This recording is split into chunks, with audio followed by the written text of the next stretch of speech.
Certainly are some tough right now and pretty emotional for sure. If my family, you've had tears shed over the last few weeks. But have you ever thought about what do we know about our tears? What are they made of? And why do we cry? Our Dustin Grove recently talked with the editor of Reader's Digest.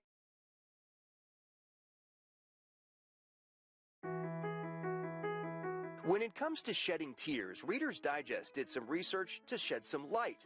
And turns out there's a lot we didn't know. I mean, just the fact that there are three different kinds of tears, I had no sense. I thought when you cried, but it turns out crying from an onion is different from crying about being sad about something. That's right. Basal tears lubricate our eyes, reflex tears form when something gets in them, and emotional tears flow when we're happy or sad.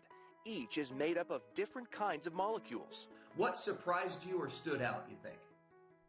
Well, I have two kids who are teenagers now, and they, of course, cried when they were babies, but I was surprised to find out that they actually didn't cry any tears for the first 7 or 8 months of life. Turns out babies make all that noise and all that fuss, but there's no water that comes out until they're about 7 or 8 months old. So that was kind of surprising because I could swear there were a lot of tears when they were babies. Maybe it caused you some real tears. Yes. So who sheds more of those real tears? Don't blame the messenger. Studies show women do, on average 3.5 times a month, almost twice as much as men. Also, I thought what was interesting was the tears that we cry as an emotional response, either happy or sad, is a natural pain reliever.